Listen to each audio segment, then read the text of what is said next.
The following program was produced by a community producer. The content, views, and opinions expressed are the sole responsibility of the community producer and do not reflect Malden Access Television, the City of Malden, or your cable provider.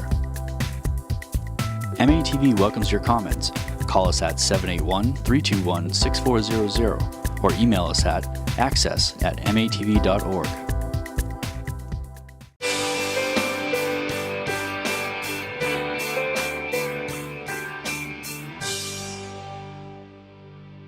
My name is Osa Schwab of MATV's Neighborhood View.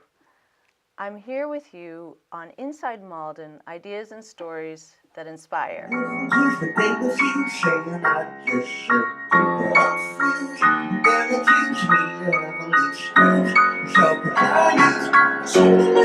Not only do I change musical styles to adapt to each song, I also change my singing style. I was writing the lyrics to the song, and then at the same time I was recording the demo of the song. So, I'd be like, this now I got to go back to the mic and to sing it, and I realized I still had the pen in my mouth. But it sort of, I like the texture that it gave. It kind of inhibited my mouth, so I could sound like somebody else more. My guest today is a composer, performer, and producer who has had a passion for writing songs since the age of 4. He has composed interactive and programmatic music for video game publishers such as Disney, Activision, MTV Games. His style shifts between rock, pop, classical, alternative, experimental, ambient, whatever the muse calls for.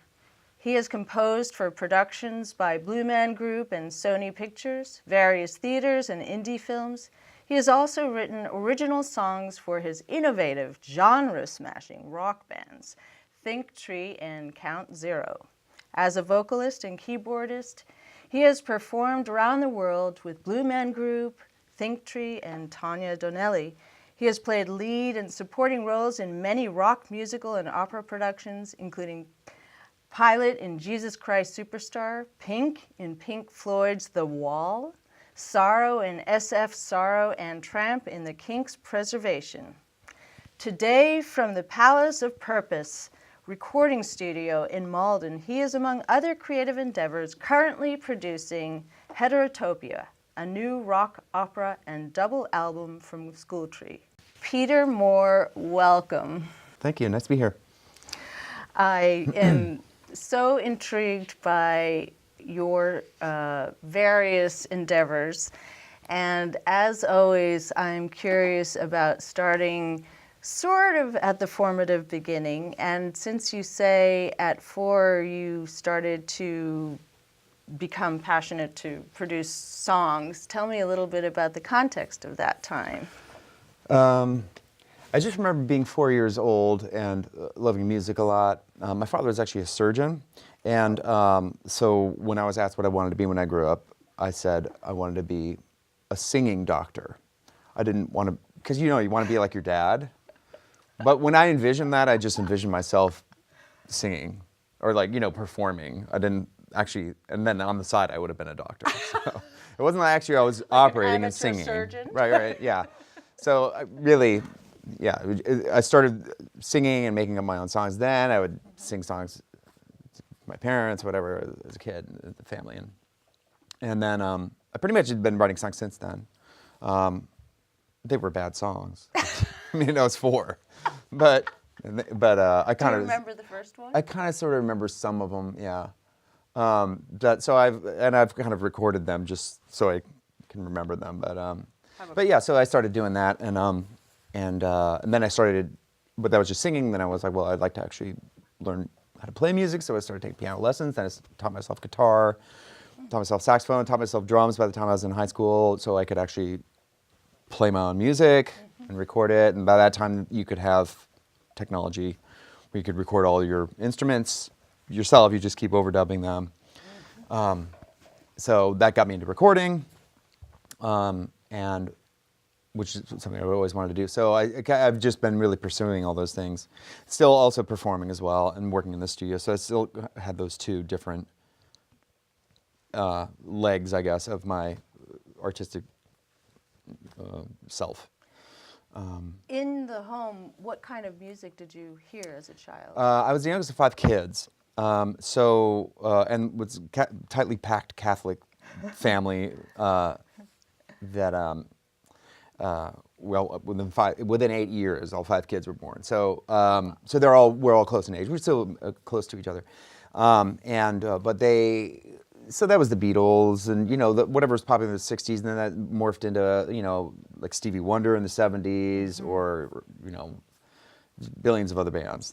But I was always absorbing really until I was old enough to buy my own records. Any classical in the There was family? classical. My dad, we grew up in Nebraska, so there was cultural wasteland, pretty much. So I've heard. But Yeah. Others might argue. It's better now, but back then there actually was not any classical music to be had anywhere until my dad started finding it like on Sunday mornings on one radio station. And then he was like, "Wow, classical music!" Because both my parents are from Somerville. They actually grew up in Somerville. Oh, I see. And so he grew up at least in somewhat of a cultural area, and I think he really felt that when he moved out there. I was like, "Geez, there's no culture out here." So there was some classical music, and certainly learning piano lessons. That's the only thing you could have studied as a kid was nobody taught. Like I teach lessons now, and I teach rock, and I teach pop, and I teach classical, jazz, but like there was nothing. If you wanted to take piano lessons, you were only going to take classicals. That's the only thing that existed. So yeah, so I had a pretty strong classical upbringing there, and even when I first went to school, college, I went to a classical music school. I went to Eastman School of Music, which is up in Pretty prestigious. yeah, and so that's always been like had that knowledge of that type of music has always been a part of me, and I think has actually turned into one of these things that's defined me compared to the other like rock musicians I know, because I actually sort of have a lot of classical Training and training. sensibility Right. and that kind of thing. Yeah. In school, were there any opportunities for music, or was it mostly at home or through Not your as much as the lessons? kids have now. Yes, Like, right. as I say, I teach a lot of kids rock music, and there's so many things they can do. They can there's so many ways they can perform legitimately in their schools, putting on this rock show. It was like very, very little of that. It was just kind of still wasn't frowned upon. It was just like nobody really knew how to teach it, Yeah. It was sort of like that's the naughty music. Or, I don't know. I don't know what the hang up was, but whatever it was. It wasn't in Nebraska in the 70s. There was no chance that you would really be able to do that in school so much, really. Yeah. So when you decided to pursue this as a potential career, did your parents support that? Kinda. I mean, sure. They did because they put me to school. Like one of the things my dad, because he grew up poor in Somerville, and he had fought in World War II, and from the GI Bill, he had enough money to go to college. And that made the difference in his life because he went to college and went to Harvard Medical School and graduated as a doctor. And like, if it wasn't for the fact that he had his way paid by something. Yes. And then he was like, now I can get away from this life that I'd been growing up in. So to him, education was very important. And so he made sure that wherever his kids wanted to go to school, he would have enough money for them. That was the one thing he, that's the one thing this is this money that you guys are gonna have. So it was great because I didn't ever have to worry about paying for college, which everybody else I know did. Yes. So that was super beneficial. So yes, in that way they did support me. I think they probably wanted me to go to because I got accepted to schools that were less music-y, Right. that were more prestigious, but they're like, I want to go to a music school, so I did, and they were cool about it. And you eventually came to Berkeley, correct? Yep. Yeah. Yep. I actually finished my schooling at Berkeley, Oh, you did. and that was largely I needed to come to Boston. I had a cousin who worked in the industry here. He worked with the band The Cars. Yes. Yes. And he was actually their sound engineer, and he worked in the studio that the Cars owned on Newbury Street. Nice. And then he would go on tour with them. So he was that kind of a connection. I played some demos that I'd made with my little 4-track cassette recorder as a kid in high school, and he was like, "These are actually really good." you should come out to Boston and we'll record them sometime. And I was like, yeah. And then that really got me thinking, well, I should actually move. I should maybe just not keep pursuing classical music as a profession. At Eastman School of Music, it was a great school, but like the only thing, I was a composition major, writing music. The only future you can see in that really is teaching at another school. And I didn't want to do that because I wanted to perform and write and whatever. So at some point after that, I was like, that maybe this isn't the right path. Maybe we should actually go to a place that has more active, vibrant, popular and rock music scene. Right. And then, so Berkeley was a way I could finish out my education, still at a music school, and also be in a place where there was a lot of music happening. And I graduated, and stayed in the area and was in bands, and I just started playing in bands, and then I just kept staying here. And then opportunities opened up for you. Can you share a little bit of the progression after you graduated, sort of how you proceeded into the world of music? Yeah, like I didn't, I still worked day jobs, really up until I was in my late 30s. I just kind of kept weaning myself off of them gradually, like, but you know, I like that description, yeah. weaning I myself. was weaning myself off of them. But so that obviously take up time because I'm working some Obviously. day job. Sure. And but I was still able to pursue having my own band and working with other artists and producing and like kind of cobbling a studio together. Right. But it wasn't until I really think I started working for the Blue Man Group in like 2000, 2001 or something like that, and largely because they needed my technical assistance. They had For recording, yeah, sound, like they just brought this new production. Pro Tools rig and they didn't know how to use it, and they knew I knew it, so they were like, "Hey, can you come down to New York and help us set up stuff and give us some tips?" And I knew some of the guys that worked there. I see. That used to live in Boston, so that was a connection. So I went down there and started helping the Blue Man Group make their second record, which was this long endeavor of theirs. And then once I finished that record, they were like, "Well, now we need to go tour it, and we're going to be on the road all the time. So, and we want you, because you played the keyboards on all these things, you sang a lot of the vocals on this record. Can you come on tour with us?" So, Wow. so at that point, I had to be like, I can't keep a day job, you know. And why would I want to? Blue Man Group, day job. Yeah. I'm not sure. Right. So that you know led to that, and that was a great experience.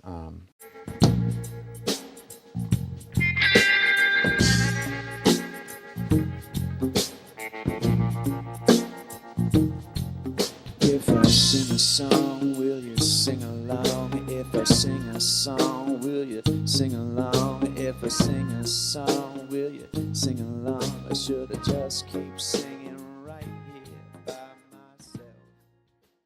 What was it like to perform with the Blue Man Group? Oh. And because they have sort of a distinct philosophy and they have some sort of kind of broader vision and intention for Yeah. the reason why they do this. I mean, sort of social commentary and that kind of thing. And I was curious if that filtered into the experience. Yeah, it did. Yeah, I mean, it was just part of their nature. I mean, they're artists. They grew up being like, some of them were a couple of the main guys were musicians, and one of them was more on the acting side of things, Right. performing side of things, and but they grew up with, you know, having a social outlook, you know, and then it Yes. filtered into their work, you know, Consciousness and of making it. kind of making fun of humans in Right. a weird way, by this very backhanded way, satiric, and it became a part of, like, you would just hang out with them, that would filter through their music and working with them, and Right. a lot of their shows would they would develop new material, and usually have, a lot of times they have a social component to it. So Yes, and when they traveled throughout the world, I know you were involved to some extent, composing some of the pieces, right? And then helping with translation in these different languages, and share a little bit about the challenges there, because it's all about humor, which is such Yeah, a culturally nuanced. Yeah. I'd been working on the show, which was called was initially called the Complex Tour, and then it was called How to Be a Megastar, which is a show. If you go see the Blue Man show in Yes. theater, it's gonna have some elements of that, but this show was specifically about the three Blue Men pretending to be rock stars. Yeah. So that's okay, what that right. that I get it. and the whole Okay. band, instead of being behind a screen, we were all on stage with them. So I see. So it was much more like in your face rock show than your Okay. average Blue Man show. So it was different. And there's DVDs of it. You can Yes. find it. I had been with a show for a long time, so I knew the script really well because I'd just been performing it. Right, you know? right. And I didn't recite any of the script. I sang some of the songs and I played some of the parts, but Right. there's a voiceover that's going on the whole time. There's other parts of the script that are going on. There's other video that's happening. Okay, so all this stuff had to get translated into Portuguese, Brazilian Portuguese, Spanish initially, and then the next year we went to France. We translated into French. Had to get translated into Danish, German, Danish, oh my goodness. and German, and then eventually Korean. So after a while, they're like, we need somebody that knows the script that can deal with the translators. Because I didn't have to translate it, but the translators did. Right. But even the translators, it's a very nuanced job. You can't just be like, Oh my I translated goodness. it. They have to be like, I have to be like, oh, well, this isn't funny. This part It isn't what has you. to Oh, be you see funny the to the point of people. this is this because that Right. leads into the foreshadowing of this other thing that happens later. You know. Right. And yeah, so it was great. And sometimes it would work out great. Like the French translator person did a great job, and she told. And we played the first night in Paris, and people were like, they're loving it. They totally, it was great. But that week later, a couple weeks later, we're in Korea, and I had worked with a Korean translator, and she had warned me like, this stuff is satire, and Koreans don't get satire. Oh no. I was like, no, okay, So they what must. happened? Well, we still put the jokes in, and we still had the satire in there, and social commentary, and I bet some people got it. We just performed in Seoul, so there's probably some cosmopolitan, like people that were sort of at least knew what the American culture was like a little bit. But you know, there's three blue guys dancing around, so it's like, how much do you really, you know, they're just there to see like three blue guys. That's already you know? funny. Right. So Wow. so Were that we you- could fall back on that, and the music and stuff. So those universal things would work. So Right.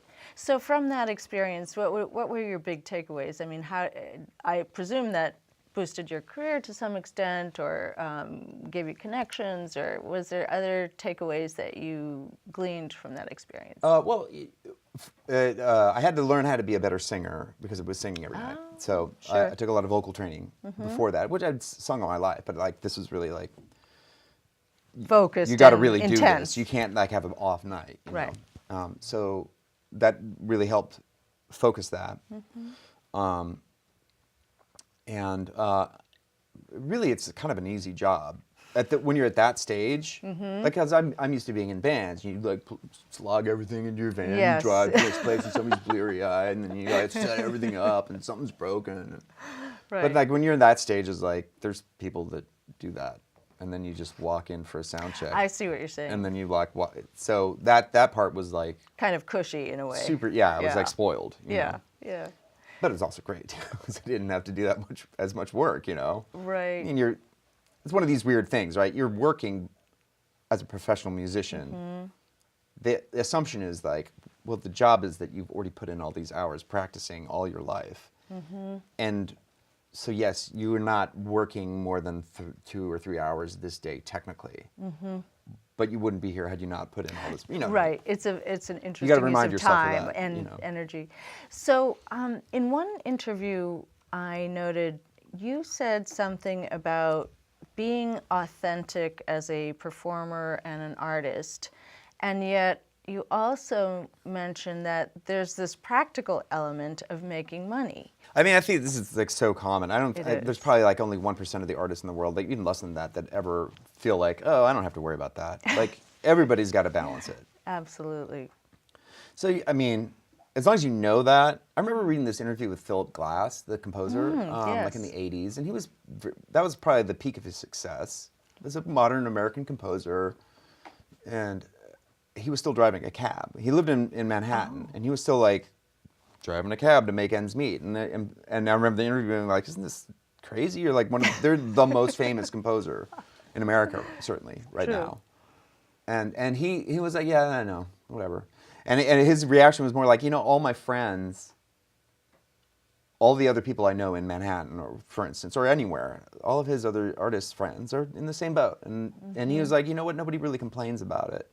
Like as long as you know that that's what the deal is, like you just sort of like deal with it. You go like, okay, well I have to spend more time doing work for other people, so I can get paid for it. And a lot of times it's gratifying to do that too. You learn a lot when you work for other artists, when you have to like you were talking about Lainey, the band School Tree. Like I've been working on her record for a long time, and it's her vision. Yes. And it's a very deep, thought out vision. It's very complex. This is the Heterotopia. The rock opera. Yes, the double. right. The double album really is a better way to look at it. 3 years ago, I stopped doing pretty much everything else and started writing a rock opera called Heterotopia. I performed in rock operas, and I was always struck by how bad they are. They were just these things written by some rock dude. They had a bunch of songs that sort of had a theme, so they tied them together and were like, hey, we're making a rock opera. When I saw what Lainey was doing all the things that I missed from rock operas. You have to get absorbed into that to do a good job, being the person that's helping her bring it out to people and recording it and arranging it, or helping her engineer it so that it's understood. Yes. I mean, you're doing a technical job. Right. It's the same as like doing the lighting or camera work or whatever. It's like this is a technical job, but if it's done without care and precision, especially for something that you're involved that deeply in, Right. Right. then you're like doing it a disservice. And you do learn from that, is I guess more what my point was. You absorb from these artists in their own ways, and it informs you. And you learn, sometimes they have really great practices and methods that you had never even used before. Like, hey, well, I'm going to do this. And you're like, why would you do that? That's dumb. And then you're like, well, actually, that's kind of a cool way to do that. And, so you can equally find most of the people you work with, you'll learn something from, I think that's a wonderful perspective. Tell me about, if you were to kind of share what you think is your authentic artistry or contribution artistically, what is that? Yeah, that's a tough question.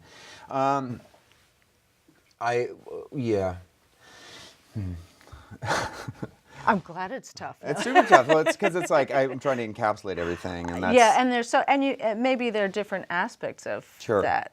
I mean, I guess I would look first to like composing, because the music that I write. What's the music that I write? Because that's a thing that I would think was the most. That's to me the most important thing I do. And that's so creative. Right. Would you say that's the most creative? Right. Right. Right. And that right. So, So usually, the music is something interesting. That to me, like I get really bored listening to most music because it's just like, I've heard it, whatever. This sounds just like that. It just doesn't really intrigue me. Right.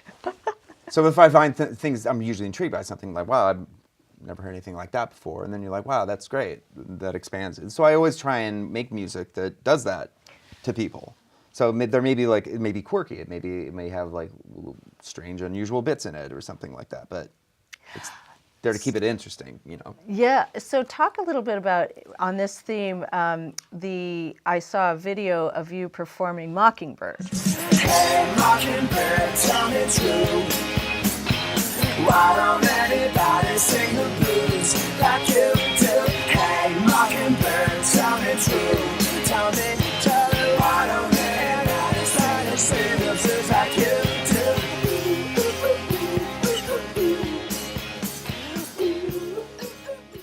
The artistry there, and what is it you're trying to share? And maybe you could recite some of the words. Right. Well, the concept of the lyrics is that a mockingbird is actually there to absorb the pain that it views and that it sees in humans, and it sort of takes that pain and processes it. Which is weird. I didn't realize that I'd written a song that had a very similar theme in my band Thinktree called Hire a Bird, which was actually kind of a local hit song and got Thinktree to tour in Europe because it was well received. But the same kind of idea, that was more an environmental aspect at that point. It was more like this how do I? It was sort of like written from the point of view, is like, how do I look at this world and see all the environmental degradation going on, and what can I do to do anything about it? Right, and so the idea is right. you hire a bird to sing your song and take the message to other people. So this Mockingbird song was actually not too terrible. My wife jokes that I write songs about birds and flowers. I was like, oh my God, you're right. I never noticed this. I have like That's a lot of interesting. and nature things. Like I don't notice. Maybe it, you're a but botanist or a biologist it's on possible. the other side. Maybe on the other in an alternate universe. Yeah. But that's quite rich. It's a wonderful production, and the visuals. Did you have a part in the Well, we creating of- worked with this great local director, Michael Pope, who's actually got his own Kickstarter campaign that I think is actually going to end by the time this airs too. He's making his own movie called Cinematica. But anyway, we hired him to help to just make a video. We were just, you've made good videos. Can you help us make a video? And we met with him. We were like, it wouldn't be funny if we had this sort of this conceit that it was like the band is this commedia dell'arte kind of troupe, like just with making stuff out of nothing and just putting a show together, which was great because we could do it for really cheap. We'd make things out of cardboard and so that kept the cost down. Yeah. But I mean, that was the idea. It was like, we're just putting this show on. We're gonna you're gonna be in this first verse, you're playing the woman who's getting insulted by her husband and makes you feel bad. Okay, and then in the second verse, you're playing this character or whatever. And so I got my guitarist to dress up in a negligee. And I saw right? that. It was Whatever. hilarious. I got my drummer to dress up as a cashier, a female cashier in the second. But it was the same idea. It's just like, hey, we're putting a show on. Here's a wig, you know. And Michael Pope was like, oh, that's great. I can totally work with that, and that's I can work within these limitations. And he was amazing. It was a one-day shoot, and I was like, there's no way you're going to get all these cuts. And I looked at it, and he was just like, bing, bing, bing, bing, bing. He had an assistant who was like, oh, next shot. We got 2 seconds for this shot. Okay, good. Next shot, you know. And it was like really well. I was really impressed by how well managed it was, actually.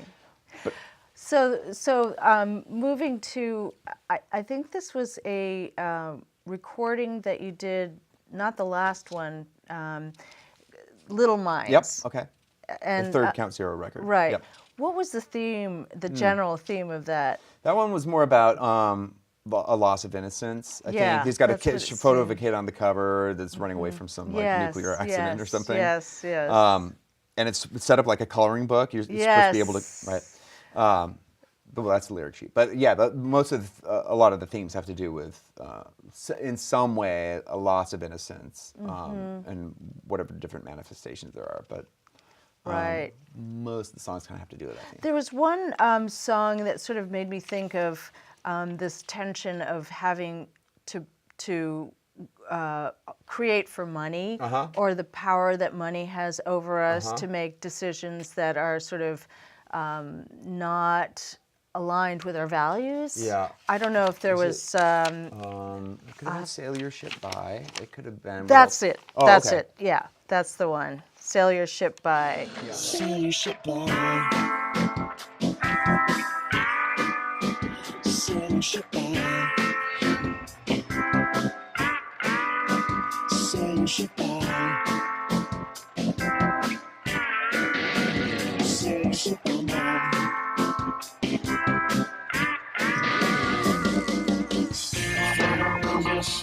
That actually was in Guitar Hero, the video game. right. That was actually how I started getting into video games. This particular song. That particular song was put in Guitar, and this is Guitar Hero was made by the studio Harmonix that I worked at for 5 years. Yes. Okay. Right. But this is before I started working for them. My bass player worked for Harmonix, Izzy Maxwell. Okay. And he's like, we're making this new game called Guitar Hero, but we don't have enough content because it was a new game and nobody knew how big of a hit it was going to be. So they needed more songs to put in the game. So you could play guitar to these songs, right? And they couldn't buy the licenses from the real artists because it wasn't popular enough of a game. So they had to. So they made some imitation songs, and they're like, okay, if we just give us a song, we'll have people that worked for the company give us a song. So we gave them a song. We gave them this song, Sail Your Ship By, because we had interesting guitar parts in it. And then next thing you know, this Guitar Hero is a huge hit, and tons of people know my band, and we weren't even like in the first, like you only got to our song if you like went and played like 1,000,000 hours of the game. You would, and we still got lots of fans. Yeah, you had to like unlock it. It was like one of these things you unlock if you get good, and then you unlock the special content, and we were like the special content. I see. That's funny you picked that song because I was like that. I don't actually. I found the words so interesting. Like, just it says, "When I met you, you were off course. Fate's winds blew you to my sand.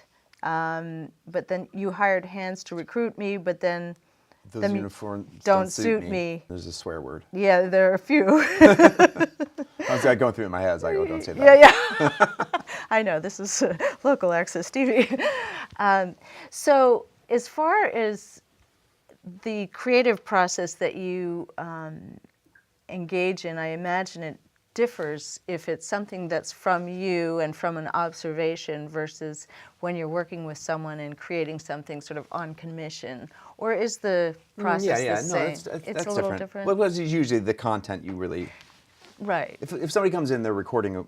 I'm recording an artist, and they're like, "Here's my music, and here's the song," and we record it. I really can't go. I think you should write this. This song should be about something else. Like I can't do that. Well, you could, but I you could. might. It's not. They don't like that. It's really people are very personal about their lyrics. And yes, of course. There's times that people write lyrics. I'm like, that's not good. But I can't. You got to be. You can't be. Right. If it's really bad and they're open to it, you can be like, hey, what about changing that? Right. But even that's like getting dicey. Like that's very personal. You don't really want to mess with that stuff. Yes. There's so many other things to mess with it. Usually they want help for. They don't really want. Right. Right. If they, I've had people come up to me and be like, I can't find a good second line for this verse. Then I'll help you. So does an idea come to you in an inspiration, or is it that you kind of it's iterative? Well, honestly, a lot of times when you're writing music, a lyric doesn't come right away, or if it does, it's not the one you end up with, or maybe the sentiment is there, but it needs to be changed. Sometimes you just like oh, that's the perfect lyric. Do you right start with the word, I the usually lyric, start or the off music? with some melodic thing that usually has some words to attach to it, and sometimes those words work. I see. And sometimes those words are enough to get you going and write everything else. But like I don't necessarily have here's 5 stanzas and the chorus. Some people do work like that. Yeah. They're like they write all the lyrics first and they're like Bob Dylan. I don't think Bob Dylan comes with the music first. He's like he writes the verse first, then he's like, darkness, death, break it down, child needs a silver spoon, mama's time to go too soon, and then he just goes, there's no, he doesn't come up with that melody in his head, you know what I mean? Yeah. I don't think, because it's not, that's not his thing. It's not his thing, right? Yeah, so there are people that write it's not the way. Right. And is the content, like the theme, like if it's your own song, is it something you're kind of thinking about that, in life? Yeah, that probably. is sort of underneath that somehow? Yeah, I think you look for the things that for me, I look for the things that I think need to be talked about. Ah, yes. Or I don't like talking about things that have already been talked about. Right. Like I could write a love song, but I still would be like, okay, and I've written plenty of love songs or whatever, but they're really hard to write ones that are just like, you're neat, or whatever, like just a really stupid sentiment, right? It's funner if you find a different angle on it, like, ooh, what about this thing happening in that relationship, or what if, Yes, yeah. I actually put out a solo record, the only solo record I put out about 5 years, and it's all about, it's a story of a boy that falls in love, and every successive song is his going through the relationship until he ends up breaking up at the end, and then whatever. It's a cycle. So I have written a bunch of love songs, but even those, but it still that's has in a the deeper context. kind of element there. Right. That satisfied me once I could be like, okay, I'll do that as long as there's a bigger story involved, Right. This may be too tough a question to ask you, but if you were to write a song that has something to do with Malden, it doesn't have to be Malden, the city, but just things that happen in Malden with the people in Malden, what might it be like, or what? Okay, so this would be, I have a totally different answer. Oh, good. For different, because to me it depends on where it's coming to me from. If like the mayor called me up and said, we need a song for Malden, I want to be something upbeat and peppy, like kids can sing or something, then I come up with something that would be like, Malden, whatever. You don't feel walled in when you're in Malden. I don't know. You come up with probably something better than that, but whatever. You come up with something that would be, for that purpose. Right. But I think you're asking, like, if I was moved to sing about Malden, is that what you mean, or what? Yes, or is there something by your experience in Malden that you are already moved that sort of has caught your attention? And no, I think everybody comments about the diversity in Malden. It's a very diverse culture. So that would probably be one of the things I would touch on, I think, is that there's there's just so many different little pockets of culture. I mean, culture is like a overused word, but you go to, like, when I leave here, I'm gonna go. I realize, I'll go downtown and I'll go to the Middle Eastern store and get this, and I'll go to the Indian store and pick up some cardamom pods and whatever. It's like, I know. There's these things you do, and you can't do that everywhere. And so that's one of the things that I find really very understated, because it's not like multicultural Malden, it's just like, it just is the way it is, because it's really largely because it attracts people that are lower income. That has a lot to do with and that's usually how multicultural places start anyway. Right. And that's why I think that's why I think I'm hopeful about the future of Malden, because I think that's usually a good sign. When I've seen that happen to communities, it usually ends up benefiting everybody.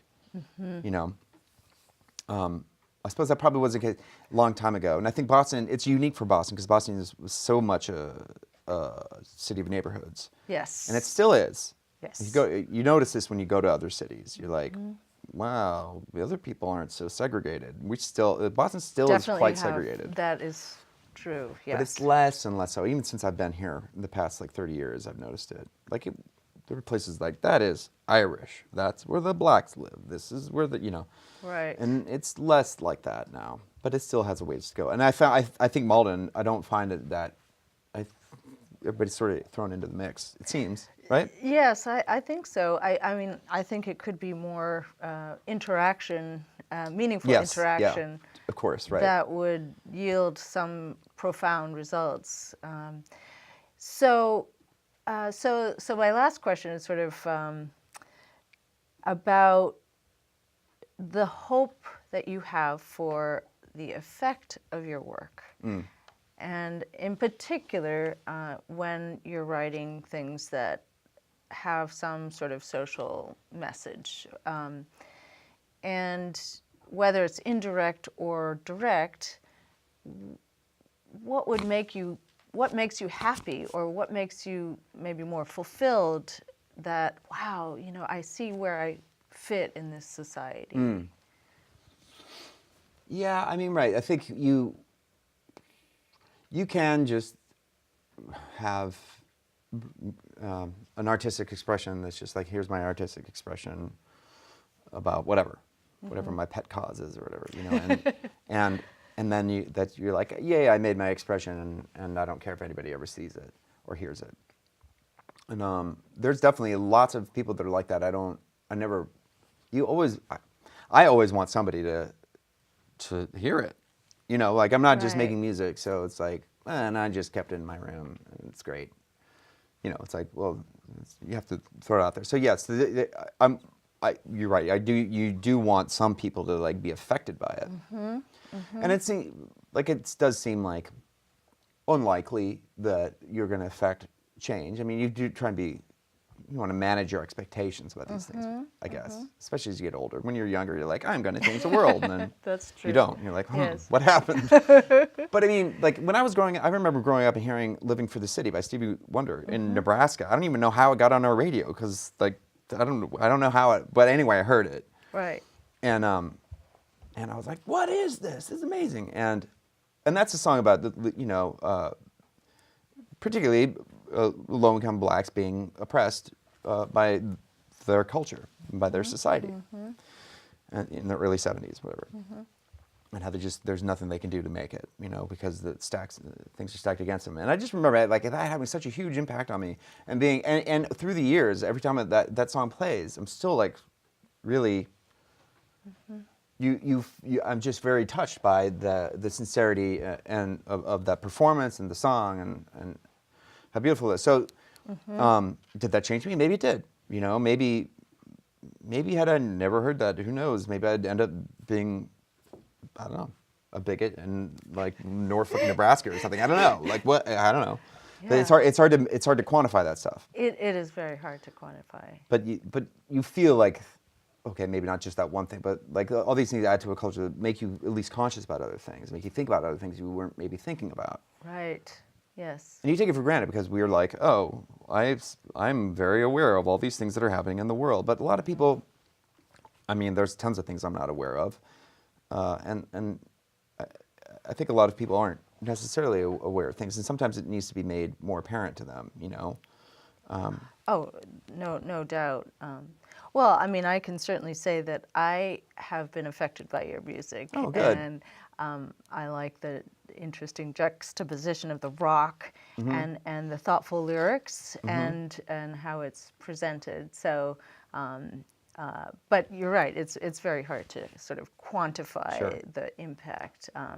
Well, I'm just thrilled that you're in Malden. I keep discovering all these gems, you know, and I love the versatility of your work, and I'm just so thankful that you took the time to join me and have a little conversation. Well, thanks for having me. It was a lot of fun. Yeah, it was a lot of fun. The first of many, I hope. Good. Great. Thank you, Peter. Thank you. I'm Osa Schwab of Inside Malden, Ideas and Stories that Inspire. Thank you for being with us.